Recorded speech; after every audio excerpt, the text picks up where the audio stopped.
Welcome back to the program. So Jeff was off for the week, so they were doing reruns, and we'll be back next week on that. So that's why the career show is not up for tonight. So instead, I thought I would do a little show for all of you. First and foremost, first it was Fort Bragg, but guess what now, folks? It's Fort Benning once again. That's right. Pete Hegseth has renamed it Fort Benning, New Jersey. That happened today. So I wanted to cover and open kind of with that. And then let's go into, I guess, the Epstein files just real quick. And let me see here. That's not it. Where did it go? I'll get to that here in just a second. Let's talk about this. So the Department of Justice has finally decided to look into the Tina Peters case. Tina Peters, Gold Star mom. I actually had a chance to be on her show less than a month, I think, before she actually was getting ready to go to jail. This was obviously the Mesa County clerk in Colorado that was politically assassinated for all intents and purposes. That's what they did to this poor woman because she dared to hold on to actual real evidence of voter fraud. She was, she's an incredible woman, and she's being locked away for, I think, at least 9 years. I mean, it's insane. Now, the issue, and I've already discussed this in the past, is that President Trump can't just pardon her because it was a state conviction. It wasn't a federal conviction. That's the jurisdiction of a presidential pardon can only be for federal crimes. But check this out. The Department of Justice, I'll never call it an injustice ever again, unless, God forbid, it's run by communists. So the Department of Justice files a statement of interest in the case of Gold Star mother Tina Peters' evaluation of the case and whether or not it was brought to, quote, inflict political pain and suffering. Former Mesa County clerk and Gold Star mom, Tina Peters, was sentenced to a total of 9 years in Colorado on October 3rd, 2024, after she was convicted out of 7 out of 10 charges surrounding her forensic imaging of her county's Dominion tabulator machines. She was charged with 3 counts of attempting to influence a public servant, 1 count of conspiracy to commit criminal impersonation. What did they do? Pull that one out of a Cracker Jack box? First-degree official misconduct, violation of duty, and failing to comply with the Secretary of State. The charges were then levied against her after she decided to create a forensic imaging of the Dominion tabulators that she kept in her possession prior to the Secretary of State's office conducting a, quote, trusted build following a 2021 municipal election. Under federal and state law, election records are to be preserved for at least 22 months. Peters had another image made following the trusted build. So they're going to basically look at this case, and I'm not 100% sure what they can do, but let me see if I can just kind of skim through here. The statement of interest from the Department of Justice reads, quote, Ms. Peters is currently incarcerated while pursuing a direct appeal of her underlying nonviolent conviction and combined 9-year sentence. The application explains that Ms. Peters suffers from serious health issues and that while incarcerated, her physical and mental health has deteriorated. Let me just stop right there. That is so sad. This woman lost her son in battle. She has sacrificed so much for this country. She didn't do anything wrong. All she did was want to make sure that election integrity in Mesa County, Colorado, was something that was going to be real. She saw what she saw. She saw the fraud, and she did something about it. She's a patriot. She is an absolute patriot. And for that, they throw her in jail. Now, when I was on her show, she seemed very happy. She seemed like she wasn't even really thinking about it. She asked me questions about preserving liberty. I mean, we had a great conversation. And I actually stopped her in the interview and I said, I just want to say I am in awe of you. And she said, what do you mean? And I explained. I said, here you are facing a 9-year sentence within a month. And you're asking me about my book and you're talking about Kamala Harris and you're doing all these things. And I just kind of wanted to acknowledge her. That's pretty impressive. It's pretty amazing that you're even able to do this and you're not, shutting down and making plans and stopping your show and all that. So I just was very complimentary of her. But it's just sad. I mean, she has lost a lot here. Now, I don't know exactly what the Department of Justice can do. I'm not an attorney, nor do I play one on television. So it looks like their concerns relate to, among other things, the exceptionally lengthy sentence imposed relative to the conduct at issue, the First Amendment implications of that court's, the trial court's October 2024 assertions related to Ms. Peters, and whether Colorado's denial of bail pending appeal was arbitrary or even unreasonable under the 8th and 14th Amendments, such that 2254 relief is appropriate.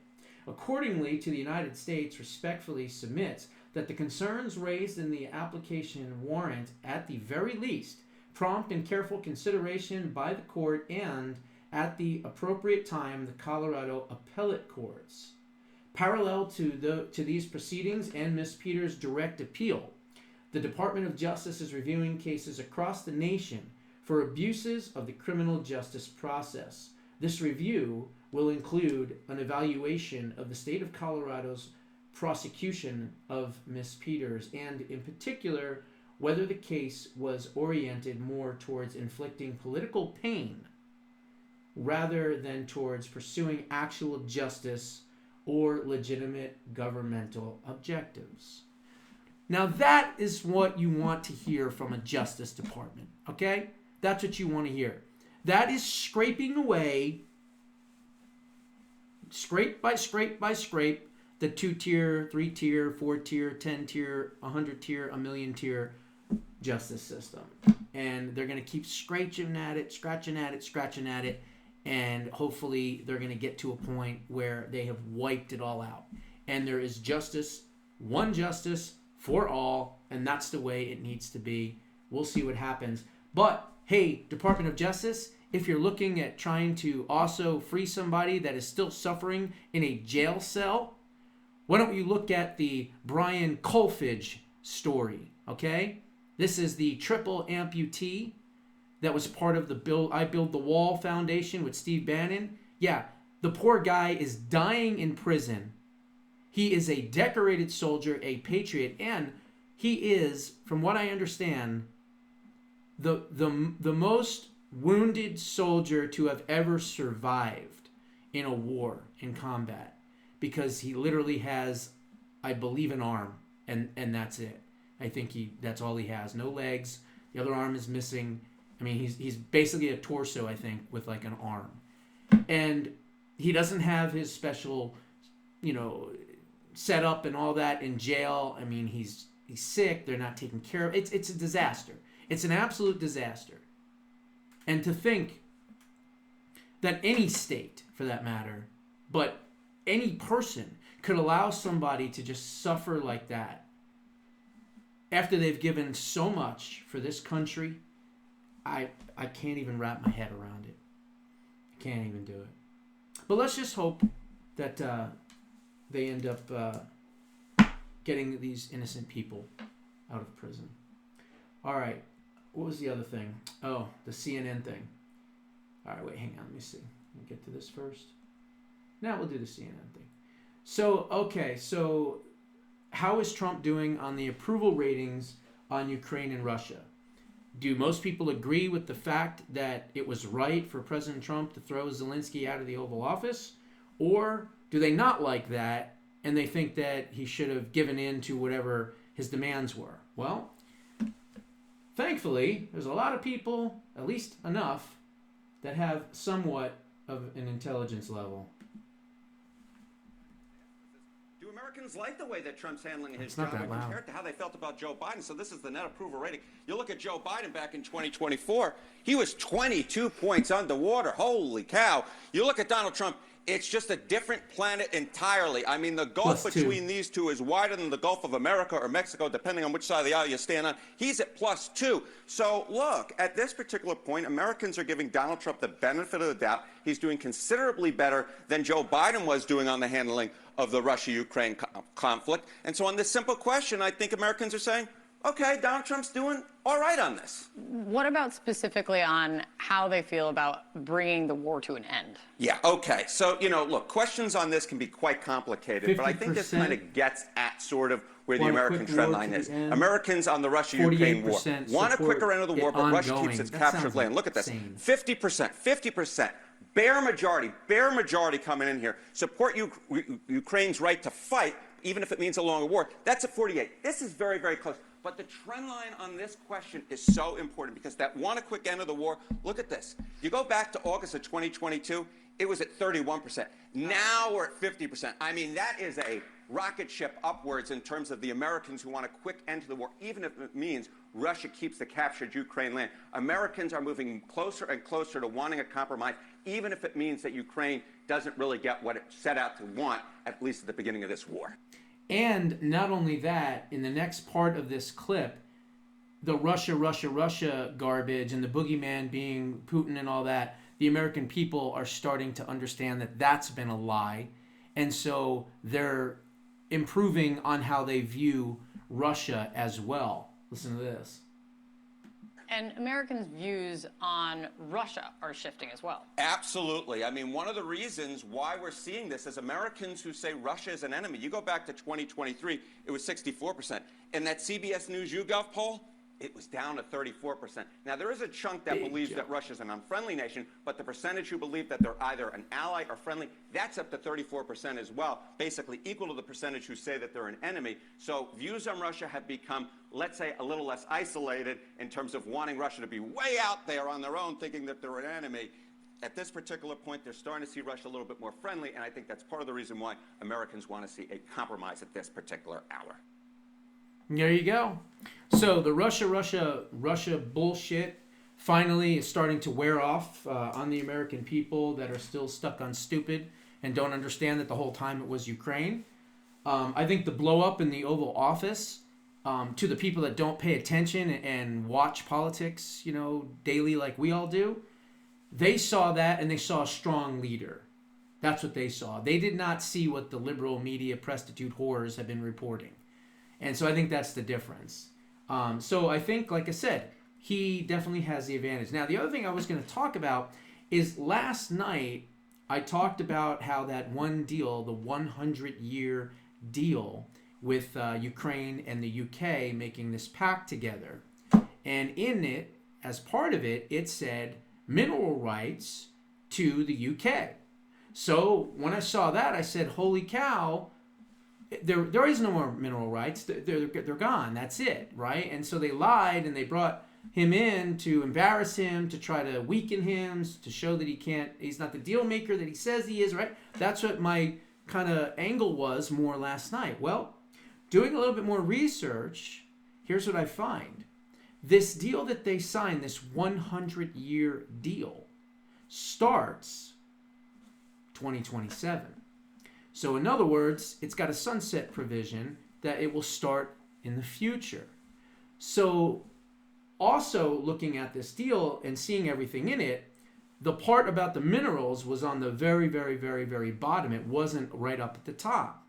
So my guess is that it's either something that could be negotiated back into the deal later, or it was a very, very, very finite small amount of minerals. And the reason I say that is because now President Trump is saying that, even though he paused the aid and all that, that Zelinsky is begging for the mineral deal, even though he doesn't want the ceasefire.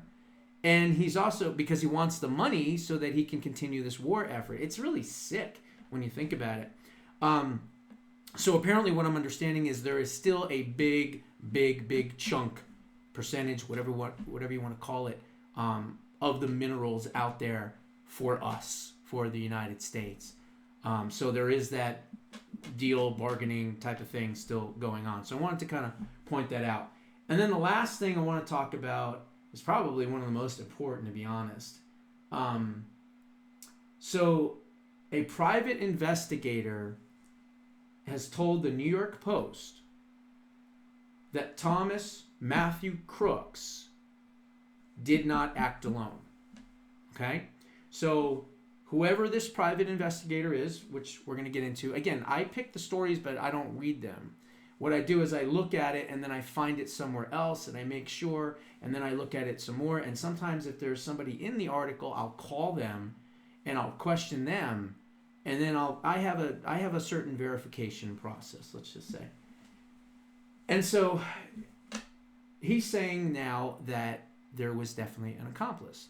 Well, I think anyone that has half a brain can tell that there was an accomplice here. Okay, I mean, you know, the guy's walking around with a rage finder, right? He goes up on the roof. Well, how did he get the ladder there, right? He didn't just walk in with a ladder, right? So obviously somebody gave him the ladder. They put it in the spot. I mean, it's so ridiculous that to say anything about him working alone is just crazy.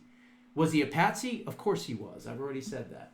So last week, the New York Post ran an exclusive that said that Matthew Crooks did not act alone, according to a private investigator that they hired. As well, we pointed out that the Heritage Foundation's oversight project released even more explosive details that have never been addressed. And it says oversight project, and it says, let's see here, assassination info drop is what it says. We found the assassin's connections through our in-depth analysis of mobile ad data to track movements of Crooks and his associates. To do this, we tracked devices that regularly visited both Crooks' home and place of work, and we followed them. Let me click on this, see what it says here. Okay. And then it says, so it's just, really at this point, it's just a map, and it shows the different locations. Let me scroll back a little bit further. See if there was anything else in here. Let's see. Here. So there are a wide variety of issues and problems with the Thomas Crooks narrative that has, as of yet, gone unanswered. So here are some of the questions. Why did the FBI lie weeks about a ladder that they said Crooks used to gain access to the roof? Why the death photo of Crooks on the roof does not look like Crooks? Well, I don't know. I thought it did, but whatever. Why do they appear to be a gunshot entry wound to the back of his head, neck area in the death photo with burn marks around the entry point? How Crooks could disassemble his rifle and then reassemble it and bother to use a scope if he had not resighted the rifle?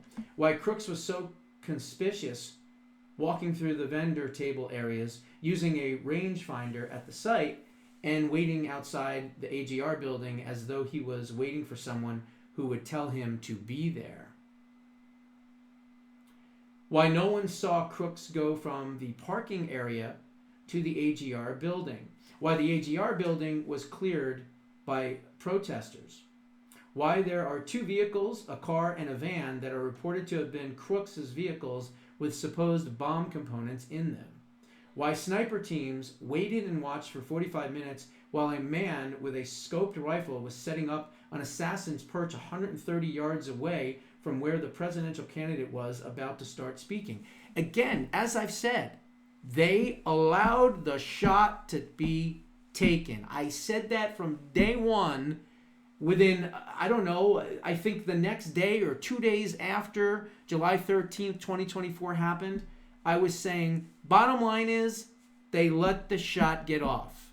And again, that's definitely something that needs to be questioned.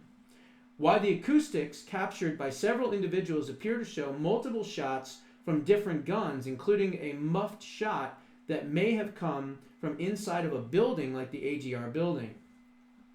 Why the police and authorities lied about body cameras at the AGR building being off and then discovered that they were on. Why the FBI power-washed the crime scene so quickly after the assassination. Yeah, I think we know why, because they were part of it. Why so few documents have been released about it. Yeah, again, I've said this before. Where is the curiosity from the president? That would have been day one. Literally, I put my, I'm president, hand on the Bible. Okay, thank you. Shaking hands. Okay, who tried to kill me? Who was it? Who was it? Get the files right now. That would be number one on my list, right? Wouldn't it be on yours? Doesn't make any sense to me. So anyway, why the Secret Service detail was changed so substantially for just this rally? Jill Biden. Everything runs to Jill. Dr. Jill, right? The fake doctor. Everything points to Jill Biden. Biden doesn't have a clue. He doesn't know where he is. He doesn't know who shit himself. He's out of it. She, on the other hand, his caretaker, the abuser, right? She's good, close friends with Cheadle. I've already told you the story. Cheadle was the security detail for Joe and Jill during the VP stay with Obama. She was also in control, obviously, in running the campaign, or not the campaign, the White House, I should say, since May of 2023. Before that, it was Obama and what's her name?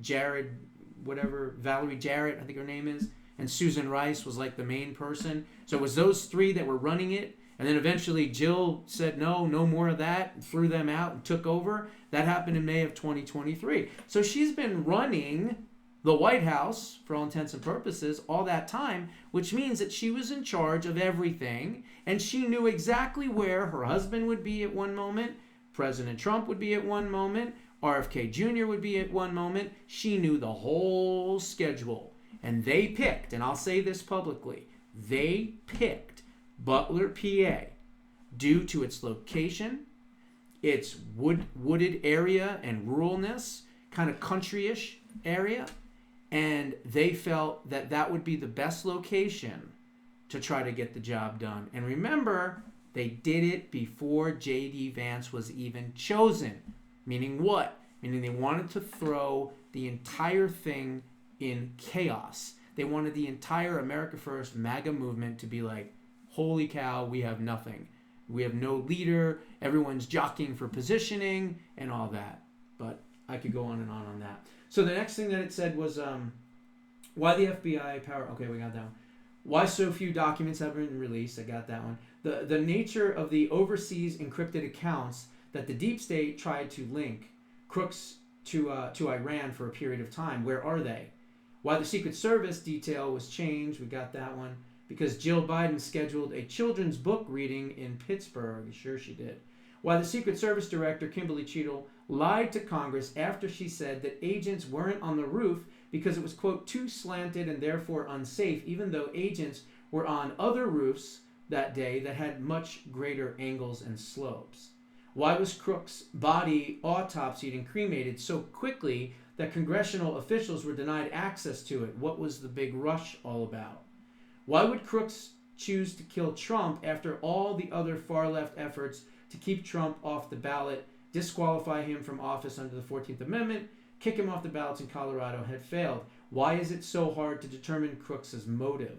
He lived at home and worked with other people, unlike similar shooter Stephen Paddock, whose 2017 Las Vegas shooting the FBI still can't even guess as to a motive for. Crooks similarly has no known motive according to the nation's premier law enforcement agency, the FBI. Yeah, well, I think we know why. And I really hope that those documents do exist.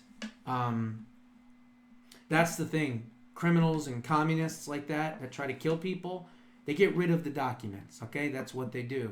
I mean, makes sense. If you're going to kill someone, try to cover it up, right? So that's that. But remember, Peter Strzok, Lisa Page, there's 3,000 text messages missing. And again, from people that I talked to in Washington and around the country, some of those text messages had some pretty disturbing conversations. And yes, a lot of those conversations were centered around ways to kill President Trump. So his enemy list is long.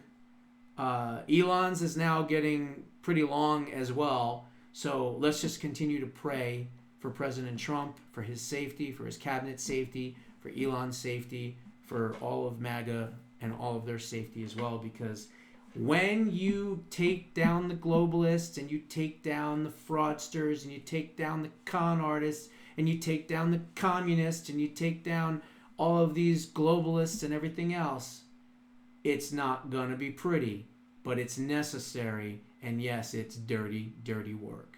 So God bless them for doing it. Those are my thoughts. What are yours? Put them down in the comments below. We'll see you in the next one.